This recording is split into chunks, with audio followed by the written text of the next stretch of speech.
Greetings to our dear friends, guests, and subscribers to mine and Alexey's channels. Alexey, hello. Good evening. We're streaming live. This is a live stream. Side note from Privateer Station, of course, this is a translation of that live stream that happened a few days ago. And please look at the QR codes underneath both of the speakers. Alexey's leads to his school, and Alexander's leads to his channel where you can ask questions for the end of the stream where they're usually being asked. This is actually a good video. On one side here is his QR code, on the other is the Ring of Power from, I guess, Lord of the Rings, right? You ready, Alexey? Of course, always ready. Alright, friends, today's poll is pretty straightforward, easy to understand, I think.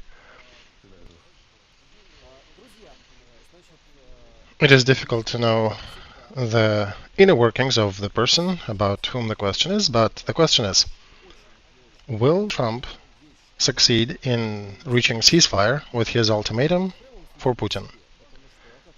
Not the peace deal, not the cessation of all hostilities, but just the ceasefire. And options to answer: yes, Putin will step back and set a ceasefire terms.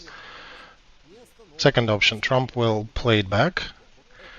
3, Zelensky will conform with Putin's demands and there'll be a ceasefire.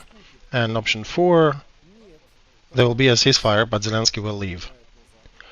So, Alexey, how would you comment on this new version of a ultimatum that now is shorter than 50 days? It's now 10 days ultimatum. Oh, Alexander, I think ultimatum is not the key element. The key element of things to discuss is the Mindich apartments recordings that were made public this week. If there were no recordings from Mindich, Putin would probably ignore the ultimatum and would continue fighting as is. Everything is getting more interesting, so let's put the apartment of Mindich into focus. Would you like to? Sure. So, in Washington, D.C., there are successful rumors, persistent rumors circulating that everybody were recorded in this Mindich's apartment, Minister of Defense, discussing issues with Zelensky, and a lot of audio apparently was recorded, including the statements from Zelensky that he had effed all Ukrainians. And that has to be verified, of course, but this is what is currently being actively discussed. Now, one can understand that whole story with National Security Agency of Ukraine that we discussed last time. They were trying their best to prevent leaking of these materials into the public, but it's difficult to hide a month and a half of recordings, and for now that security agency is ready to attack Mindich on certain issues, but it remains to be seen whether it will be converted into something that will target Zelensky himself. At the very least, they'll try to suppress all the data, and right now they actually are somewhat scared in Zelensky's office by concerns about these recordings and also possible blowback from the population, and also by support from the West. Telegraph recently published a material about Zelensky being part of the problem, and let's be very delicate here and say that Telegraph is a very, very good friend of MI6. How a friend of mine told me, basically, who is in the know, he's saying that the moment your employer sends you such a black mark, Zelensky has to be concerned, and that's why next morning Zelensky came out and made a statement that he has solved things, he's on the same note with Britain, everything is okay. And why did he do that? Because that's essentially his employers, as I would call them, from London, sending this signal to him. So all these people who are recently shuffling around the office and trying to be their best friends, upon knowing of these recordings, they are starting to change their clothes, to change their flags, And that's a signal. That's a great signal to see that they're turning away and saying that Zelensky is horrible, according to their statements, and they're sharing more data where people get more concerned. So this is a significant sign. These guys and girls are usually not wrong about their predictions. And I think we are in for some interesting developments, but ballpark, Zelensky is done with. Whether he will be done with tomorrow, maybe 2 or 3 weeks, or perhaps he might even hang along till next spring, which I sincerely doubt. But anyway, his status will be in a bad position. So either NABU and Ukrainian Security Agency will start persecution on Mindich, where it entangles with Zelensky heavily, and it'll drag Zelensky down as well. Or if the Congress will not vote to return this prosecution authority to this agency, they likely will not vote for that, and then they will likely use it to get their own power over Zelensky and his administration. If the lawmakers will not, and court will not remove Zelensky, then there'll be likely another Maidan, some sort of military pushback and civilian pushback, and nobody will save Zelensky. But whom with then Russia will sign a peace treaty? Right? The answer to that would be who comes after Zelensky. For example, if it is David Arakhamia, who is the head of Congress, and he likely will stay in that position to the end of war, he can sign these documents. Another thing is if Zaluzhny flies from London and is being presented as the savior of the nation, whether he will sign peace treaty, that's another big question. How? Third option, Zelensky may go for a broad coalition, saying that, listen, it's not just me, it's us together, call Yulia Tymoshenko, Petro Poroshenko, everybody else who has different connections and different rings of power, and then he will have to share his power. He becomes a hostage of parliamentary forces, all the oligarchs, and his 10% that he will remain owning after that or under his influence would not matter much. And even in his party, upon the revelation of these recordings, there are a lot of mutinies happening now, right? So he's in quite a pickle. Whether broad coalition and coalitionary government, whether they will try to grab some authority and power from Zelensky, and I doubt Zelensky will even be considering sharing that, so there likely will be more conflict, and whether will this government sign peace treaty, that's also not clear. So for Russians and for Trump, we're likely entering this season where there is no legal subject to sign such a treaty from the Ukrainian side. You can find somebody who can sign, but how will you execute it? How will you implement that? Who has enough power? Because what if there'll be some army elements that will say, no, we're continuing the war, right? Will they listen to whatever new government or whatever authority is going to be signing this? So right now it's not about whether Zelensky will be removed, but more about how quickly National Security Agency of Ukraine will realize these materials. Well, according to these materials, Alexei, there are spies everywhere like Maluk and such. And right, Alexander, and they'll probably play the card that it's artificial intelligence playing the voice of Zelensky in this case, but no, it won't help. It will be rather well compensated with support from the West, all these recordings. There likely will be experts who will come and say that no, these recordings are real, and there'll be likely some supporters of that, and there likely will be people on the streets of Kiev supporting the authenticity of these recordings, pushing back on Zelensky government. And Trump and Putin will have to deal with whatever power will be after this milestone is passed. The problem I see is that we're entering now the times of alike 1917, 100 years ago, when everything was changing in Ukraine every 5 or 6 months. Whom with, on what terms are you going to sign peace treaty with in such a situation? Perhaps Trump knows how the situation with NABU will end, with National Security Agency of Ukraine, and that's why he's taking time and taking pause. At the same time, he's insisting on these shorter ultimatums. but then he needs to organize everything in such a way that Putin would not interfere, would be limited in his interference with the power transition in Ukraine. That could be a legit version, because if they indeed calculated the possible outcomes of this scandal, they would need certain guarantees from Putin that he and his troops will behave during the transition of power in Kiev, because it might take some time for a peaceful transition to happen, because Ukraine for that period will be basically headless. It'll be without the chief commander, and there'll be a question: who is organizing us? What are we fighting for? And they'll be rather vulnerable as an army, as a society in Ukraine. So likely Trump is preparing some arguments for Putin to control him, but we'll see. In the nearest term, that'll become clear. So in 10 to 12 days, right? Right. And the vote is what in Parliament of Ukraine on the 31st, so just 4 days. If there'll be a vote, there'll be likely a new wave of protest. So those people who will not be able to realize all the attacks on Zelensky's government through the legal proceedings will likely start dumping that material into the media, into the masses, and there likely will be a lot of uprising in the society.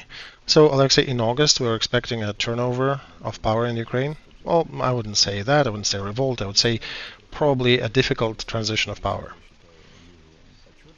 But looking at the numbers that Trump is naming and how everybody is getting ready, everything is right there at the pivotal situation. There are options. There are optional developments for this scenario. I can see 3 or 4 options here where Zelensky can probably hang through till maybe October, November, but very doubtedly beyond that. And maybe it'll be everything done in one day, right? When the crowds will storm the office, he might just flee. Since this video was recorded, and this is an asterisk from Privateer Station, the vote indeed happened in Kiev.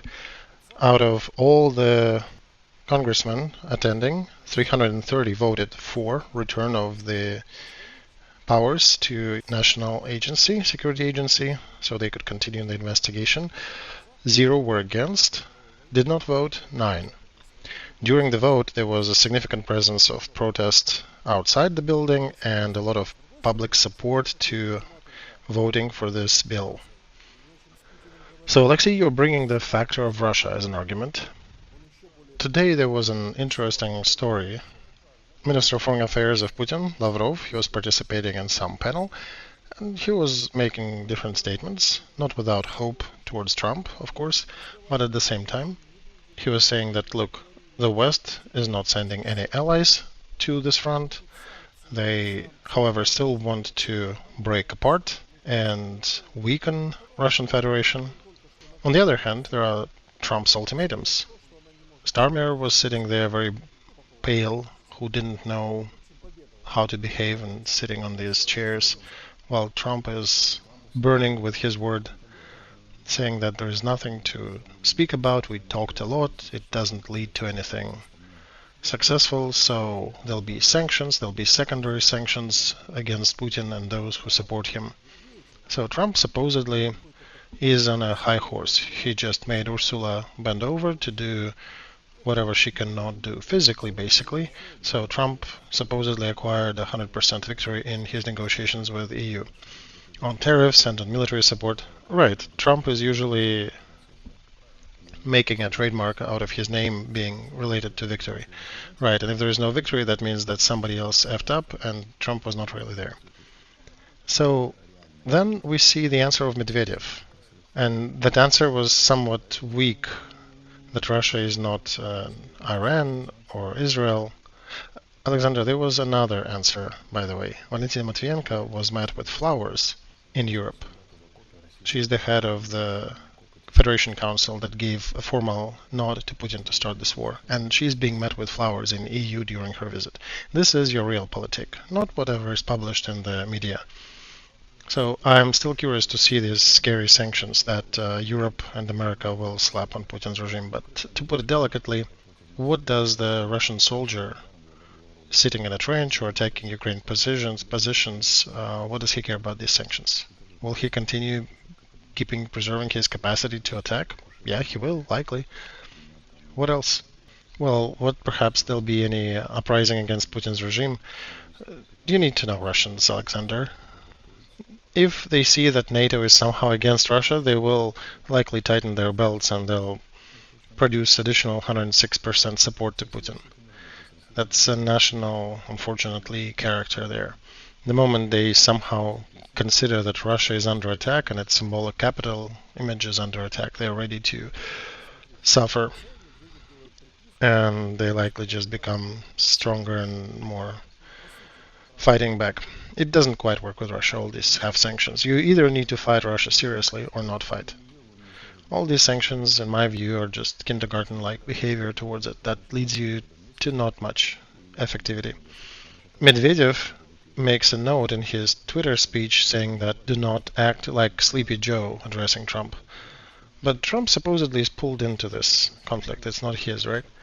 Well, whatever Trump is doing, he will not be able to follow in the shoe steps of Sleepy Joe. Because Joe was giving up to $5 billion a month to Ukraine, and Trump and his supporters will likely not be able to support such a behavior from Trump administration. And it's still a big question whether he'll be able to win his Congress in the midterms. And this matter is rather painful for parliamentary debates for his supporting base. So Trump is always attacking, Trump is always looking scary. That's all his biography, right? The question that one can bring up is, what do you do if you are not scared, right? What's Trump's strategy if his opponent is not scared of his initial visage?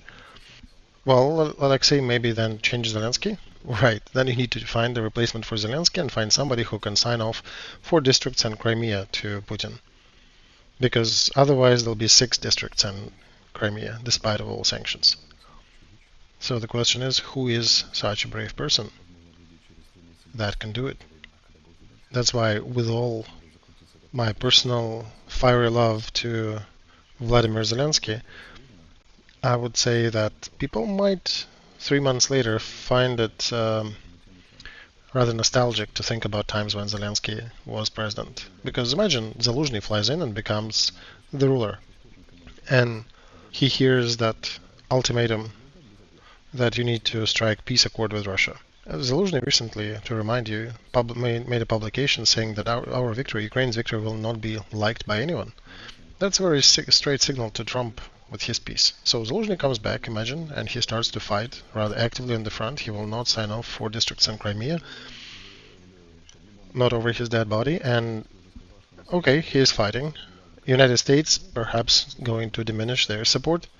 Zelensky already mentioned that we do need 40 billion to hold our social situation for next year, to pay pensions, to support medicine and other services in the country. So whoever comes after Zelensky, the main question would be a question of economy, macro-social stability. If it'll be some military or some scary junta, do you think they will be paying all these social payments? That's an open question. Maybe they will. It'll be interesting to see whether they will go for signing any peace treaty with Russia. Whatever Europe is saying, United States are definitely on the track of signing peace deal with Russia. So all these pro-Western and nationalist battalions in Ukraine, they will have to find somebody from their ranks who will sign such a treaty.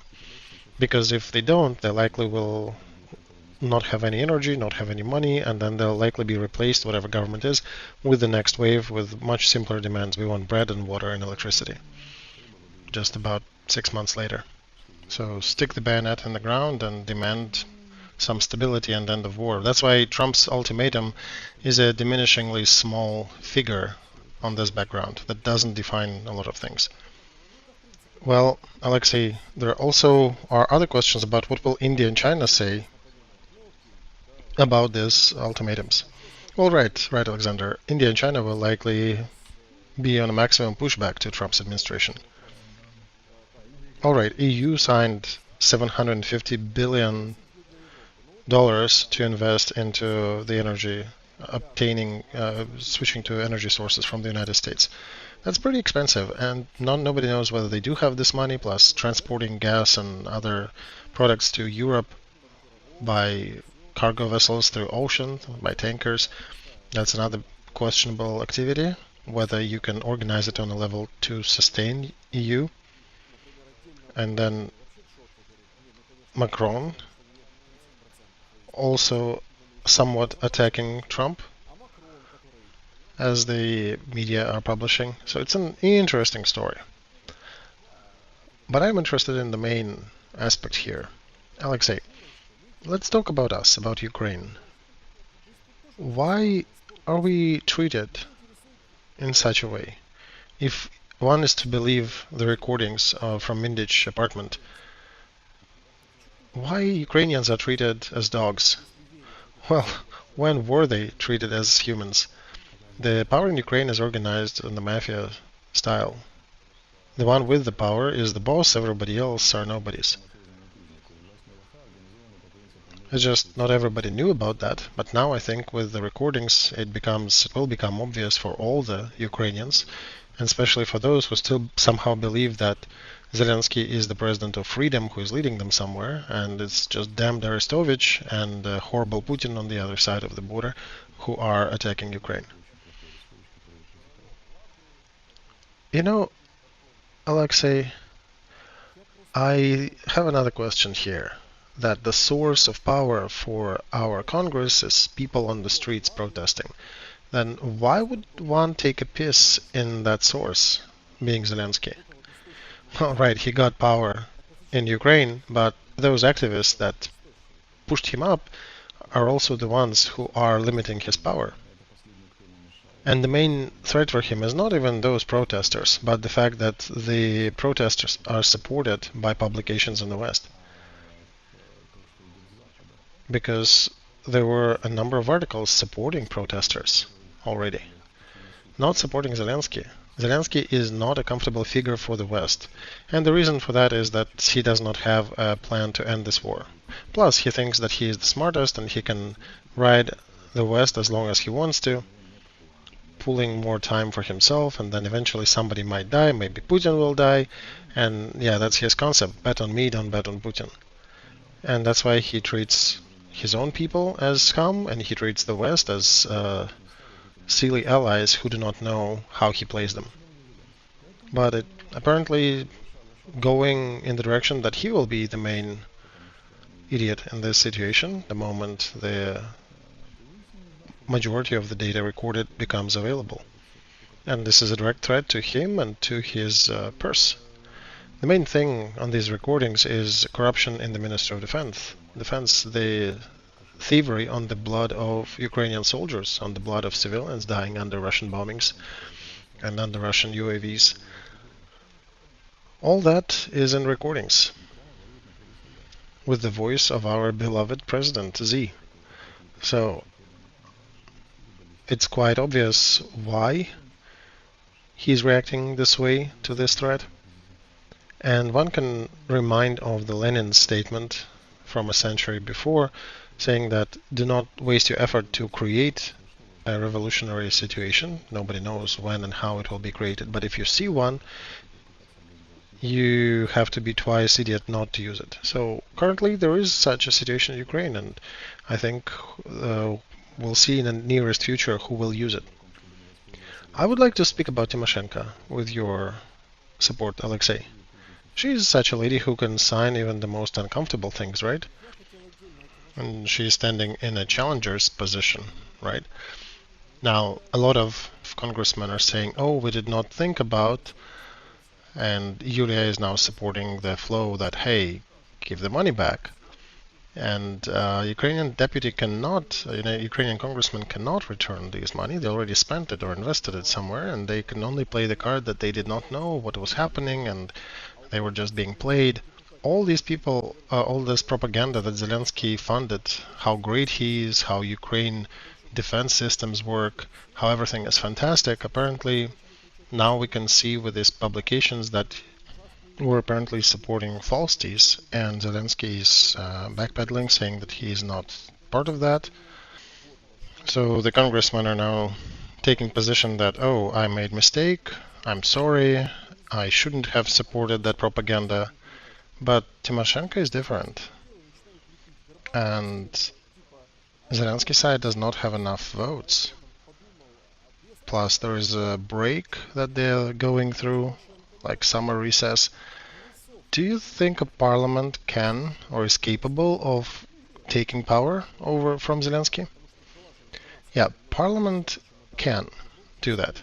And people already are discussing that they will not vote for a different law. The law will remain in a way it was written. But what Yulia is doing here, that she is trying to bet on those who have real power in the country. In the mobilized country, this is people with arms who have power and people who have networks, the Soros NGOs and the like.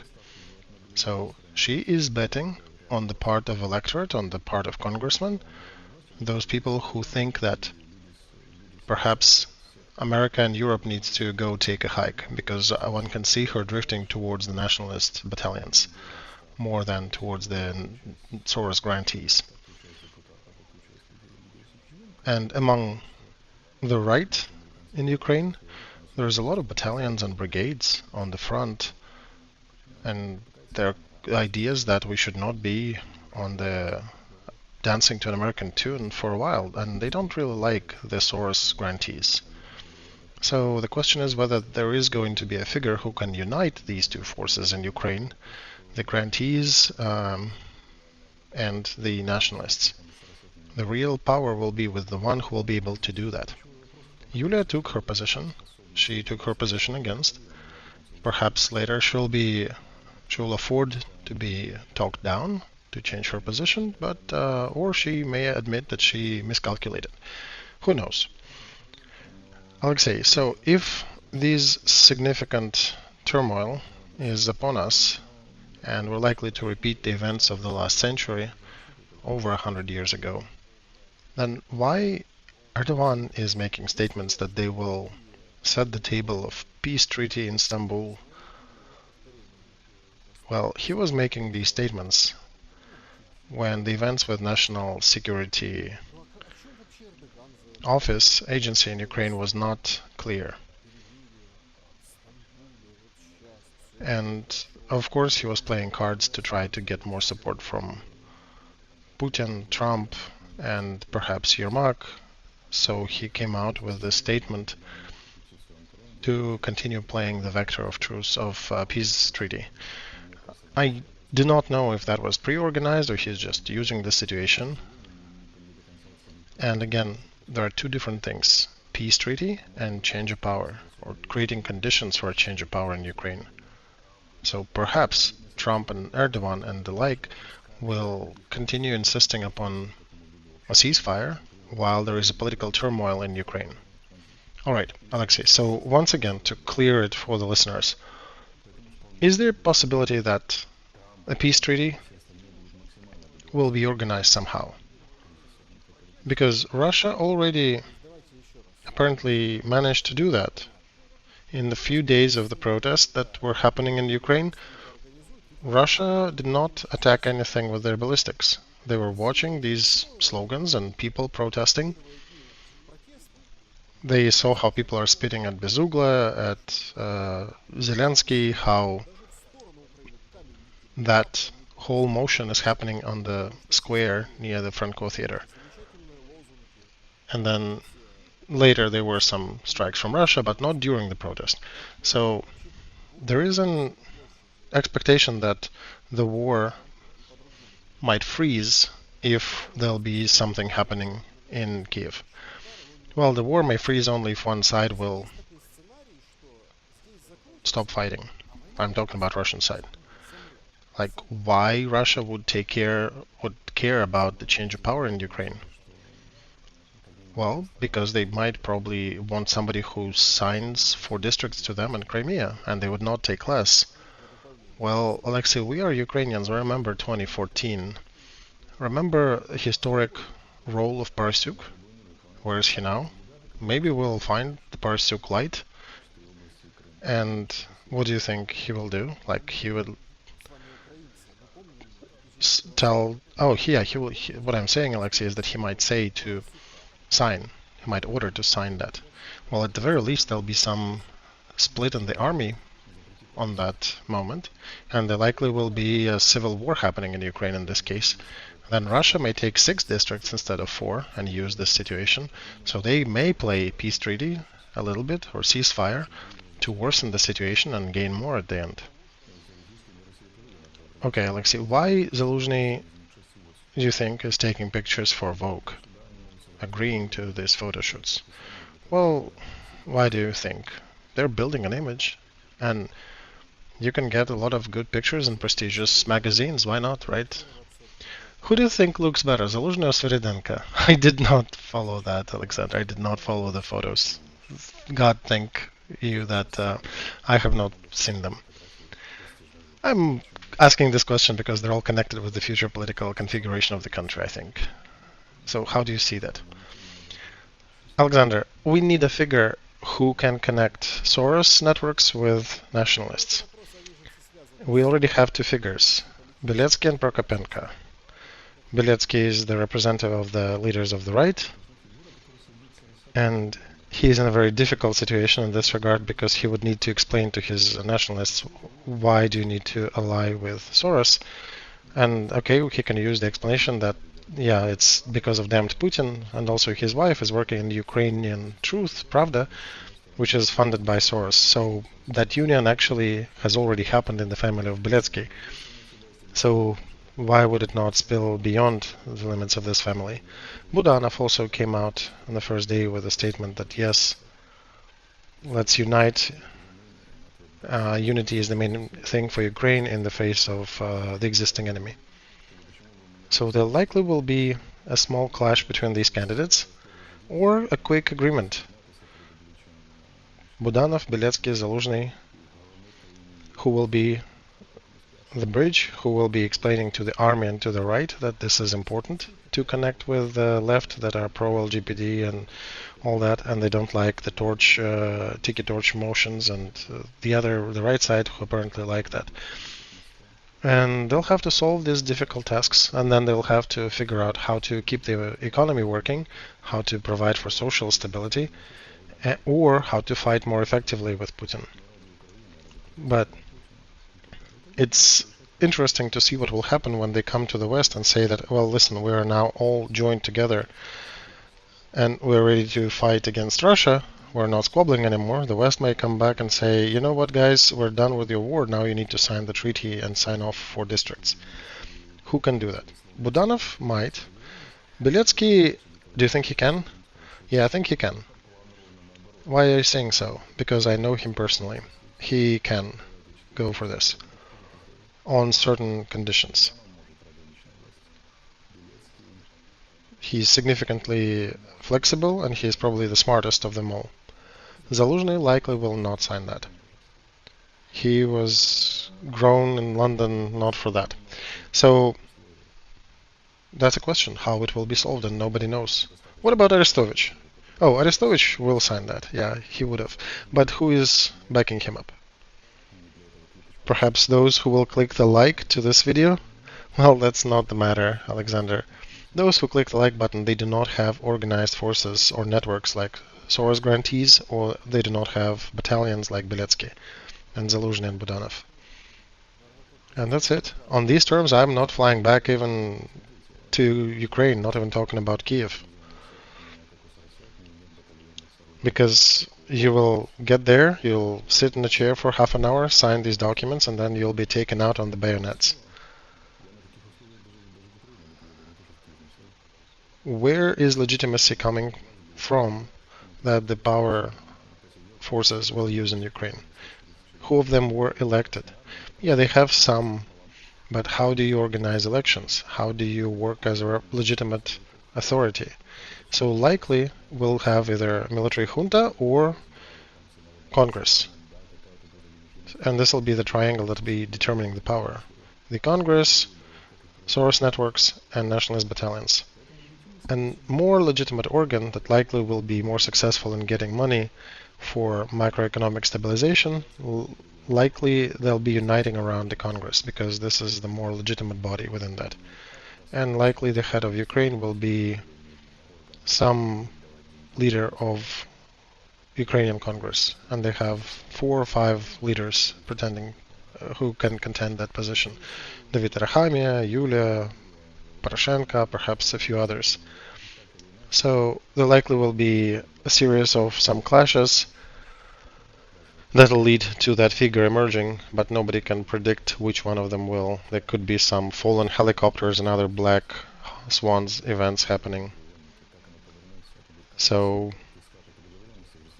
I will likely just watch that unfolding from somewhere in the yacht, and my time will come when they all will be already done with that segment, when they will quarrel with the West completely, when they will eat through the money they were granted, when they will still have networks and battalions, but all that stuff will stop functioning, when they will seriously look for some figure who can fix things, not pretend to.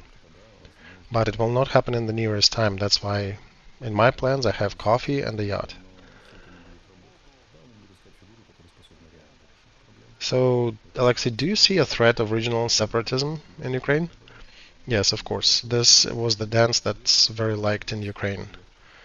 Ukraine was the leader in civil wars during the last 100 years, I think. And I'm thinking this is likely what's going to happen. The moment the status of the Supreme Commander will waver, there likely will be regional and district forces who will be creating block posts on the roads and not letting drafting commission in.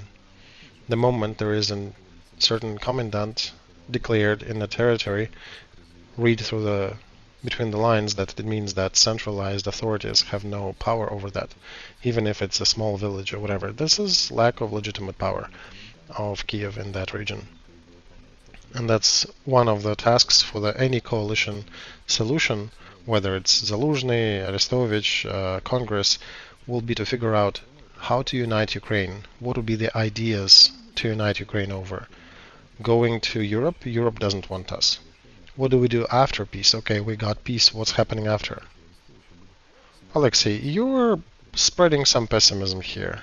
Look at Lviv City Council. They just released a clip, 3.5 minutes, Ukraine 2062, where the old fella in 2062 supposedly sharing the highlights of his life, and he was volunteering in Kiev district where he met his future wife, the friend of his life, how they finished war when Putin died, how they joined successfully EU, and now in Euro there is a Ukrainian trident, although he still has some fond memories of Ukraine Hryvnia, and NATO summit is happening in Odessa, and if he did not join Ukraine armed forces, he would not have any of these memories likely, and this future will not be happening. So what do you think about that? Well, there is an option, I guess, where we have 3 different Ukraines, where the westernmost Ukraine could be combining and creating such fairy tales. This is possible, true. But Ukraine is not living into the joint future. This is the problem. Because this is the turmoil you're entering when you do not have a single vision of the future. Future is the glue that keeps society together. And Ukrainians do not have it now. We have very different understanding of history, very different views on the future. And they're all saying, okay, let's get rid of damned Putin. Okay, imagine we got rid of damned Putin. The war is no more. What's uniting you? What's common? The victory over Putin, Alexei, perhaps? Right. Or the great prohibition on singing Russian songs. Or more patrols on the streets. What else is uniting? Fantastic, right? I can feel the ecstasy of a new Ukraine populace over these goals and uniting factors when they will be prohibiting languages on their territory. You know, there was a video that I saw recently from a fellow who is fighting the war, and he was talking about somebody visiting them who was so surprised that there is Russian language used on the front. He was saying that 70% of communication, and 70 plus, is in Russian. Oh yeah, this is the fighter with the call sign Anarchist. Very symbolic, right? Oh yeah, absolutely.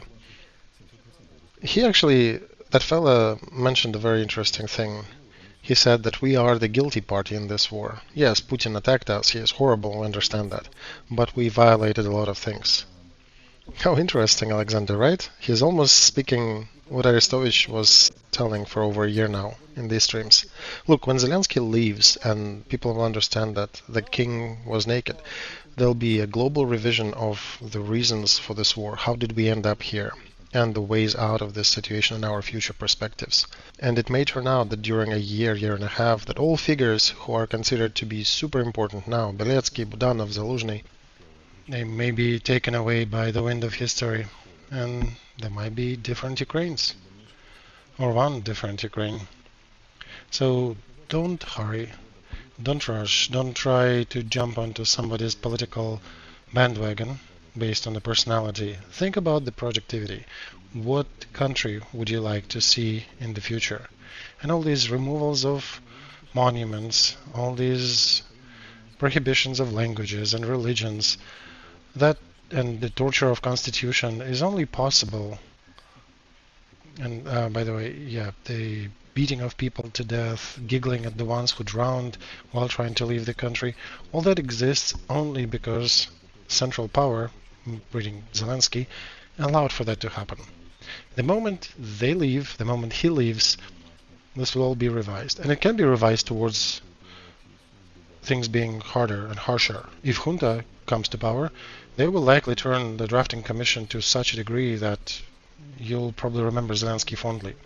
If there'll be a broader coalition, like a Congress, there'll likely be some cool down of different things, and there might be some civilizational advancements. So we need to understand that Maidan project is done with. The old Maidan that brought Zelensky to power is done. It's played its course. And it all would be great if not for the war. Therefore, the efforts to stop the war are being present to such a degree.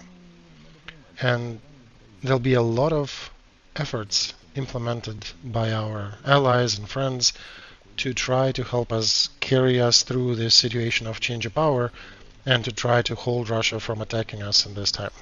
There'll be very serious efforts implemented in this direction, but the presence of those efforts does not mean they'll be successful.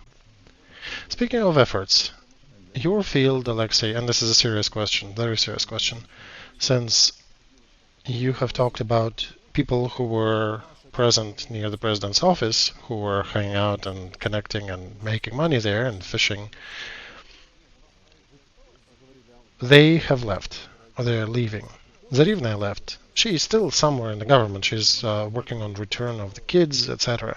But she's no more press secretary for Yermak government, Zelensky and Yermak government. And some people are comparing it with Yanukovych, right, when his press secretary left. So there are a lot of interesting parallels, one with Kuchma, another with Yanukovych. So there is an interesting message that one can see through all these events. First, they dug out that Denisova, who comes out on air and starts to tell stories, heartbreaking stories about, excuse my language, that Russian troops are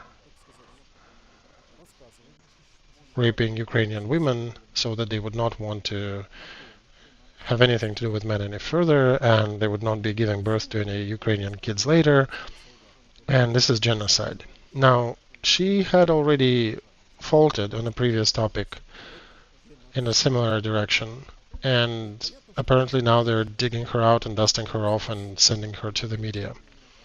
Now they're sending more videos with some Ukrainian women in strings and bikinis ordering the Warriors of Light music somewhere in Dubai, and Russians cannot do anything about it. And our Egyptian or whatever Dubai front, beach front, is dancing to this music. All-inclusive detachment. So we somehow appears to be being pushed or thrown back into the agenda of 2022. Now, since you have been sanctioned, you've been in a different position in 22. These days you're sanctioned. How many people have left the country under horror and torture and threats of sending them to the army and dying there in the groves? Do you think they can revamp that 2022 motive? No, Alexander. I think this is an agony of the old projectivity. It just comes to an end. What shape it'll take and when exactly will that happen? Will it happen tomorrow or a couple months later? But we need to concentrate on what will happen after, and there will be the change of projectivity. Could be better, could be worse, could be more cannibalistic, could be somewhat humanitarian. So who raped whom and who's dancing under what music, that's matter number 210. And whether some congressman, congresswoman decided to push some feminist topics with the presence of this figure in the media, I don't think it's that important, frankly. I think we can concentrate on some other aspects of today's news. Well, what I'm bringing it, Alexei, is that it's strange that they're digging up this mode again on the fourth year of this war. Our propaganda is sucking from their finger, or something worse, all this heresy. Alexander, who cares about that propaganda? In very short term, nobody will care about what they want to say. If on the West they'll be very determined to get Ukraine to work towards peace, no propaganda will help. Why? Okay, Alexei, why are they not giving this order? Oh, yeah, they are. All these stories that are unfolding now, they're definitely directing Ukraine towards peace. So, Alexei, why they're still jumping then? Why do we see that wave of 2022 moods trying to revive itself? Well, that's the continuation of those old trends, Alexander. When the fun fact, as I said, when these two groups come back to Europe and say, you know what, we have jumped enough, we have finally made peace with each other between Soros and nationalists, and we're ready to fight the war with Russia, they'll get an answer, no, you need to sign a peace treaty. Nobody cares about what they'll do until that moment, but the push from our Western partners will be towards peace. Nobody cares about propaganda, what it will say in the meantime. They will be asked, what is your plan to stop this war, and who are the people who can do it, who can implement it? It looks like Trump doesn't have it, Alexei, does he? Well, that's only half the problem. Wait a sec. West is only half the formula. Russia is a different side of this formula. And Russia is ready to finish this war if they are given 4 districts in Crimea. And that's what the West will try to pursue us to do. And they are still looking to find a person who will be powerful enough, who will be legitimate enough to sign this treaty.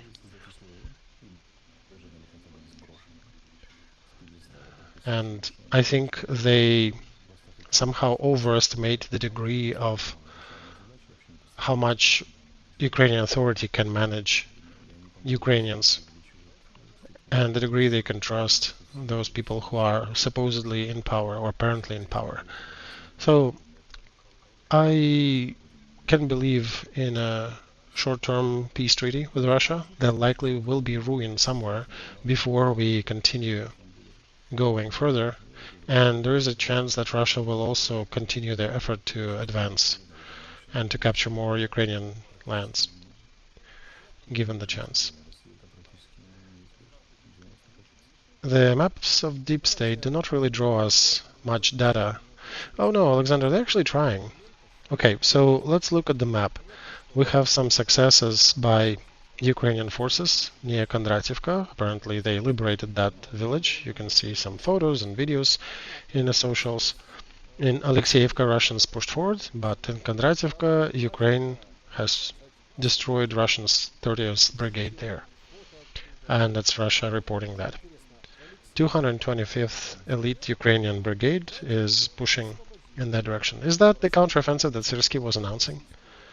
No. This is the very specific episode related to capture of one village in the not too important direction. What's happening in reality, Russians are steamrolling us in Donbas area, and they have a chance under certain conditions to grow their tactical success into operative tactical, and this is a serious thing if it happens. You can see that here, right? Since the September of 22, that has not been the case. All right, let's go from north to south. The surrounding of Kupyansk is probably the matter of time, right? Yeah, it is, but it's not too quick. I would say it's autumn, Alexander, maybe even deep autumn. It's not so simple and so direct in this war, unless for some reasons, inner political reasons, perhaps the front will collapse. But everything does head there in the direction of closing the Skettle and creating operative balcony to attack Izum after that and go to Kramatorsk after. So this is north. We talked about that before. Oh yeah, you did talk about that, but you can see that there is push near Serebryanka, Liman direction. Deep State map is not showing it, but it is quite noticeable here, and people are writing about that. That it does look like Russian breakthrough. Yes, this is one of these three areas that I talked about. And this is still tactics. It doesn't have operative tactical success. It does not have dozens of kilometers in depth or in length of the front, but it's a serious thing. So let's just zoom out and say if everything continues, the tempo doesn't change, the situation ballpark of numbers on both sides doesn't change, then Russian push towards surrounding Kupyansk, closing the area near Liman, taking Pokrovsk, and getting to northeast from Pokrovsk to Drushkovka, for example. This is the question of several months, up to 3 months. This is not too quickly. But in the current situation on the front, almost inevitable. Now, if any changes happen of different kind, for example, inner political in Ukraine, inner political changes in Russia, let's leave a chance for that to those who perhaps believe that Putin might fall after new sanctions, then the time frame may either expand or contract. But if we keep the same tempo, it'll be about 3 months. Direction, however, does not change. However you rotate this map, there'll be some of Zaporozhye, there'll be Pokrovsk, Konstantinovka, Kramatorsk, and Slavyansk. And there'll be some squabble on the north of Kharkov and Sumy districts, which do not play a big role in relation to main political tasks of Russian command about taking 4 districts under their command, which they have added to their constitution. So I do understand, Alexei, that Slavyansk and Kramatorsk are targeted, right? Russians have it as targets. Yeah, all the drawing of this map, this is about Slavyansk and Kramatorsk. This is the last big city-like agglomeration in Donbas district that Moscow leadership wants to take. All right, and understandably there is additional factor here. A lot of concerns are happening, discussed now about water in Donetsk. Yes, among other things, of course, Alexander. Yep, the more they push the story in different Donetsk public networks, the more looks like Russians are going to attack Slavyansk. All right, so also let's look at Stepnogorsk here in the south. This was an interesting story. Here we have Kakhovskaya water reserve, the big dam that was destroyed. A lot of grief there, some locust invasion. Local publications write that Russia is responsible for locust attacks on Ukraine fields. And here, however, on the side of the field, Russians are advancing and apparently are now fighting for Stepnogorsk. What do you think it has in perspective? Oh, absolutely, Zaporozhye district is in their plans. You don't even need to argue about that. They're planning roughly towards winter to capture it. To winter? Towards winter? Yeah, winter or later if everything remains in the same fashion, then more likely it'll happen post-winter. But it's still in their plans. And very often it happens that they drew a plan but forgot that there are ravines and other complications on the way. The logic of the current battle suggests that after Donetsk and Lugansk districts capture, they will concentrate on Zaporozhye. And that's their plan. End of the first hour.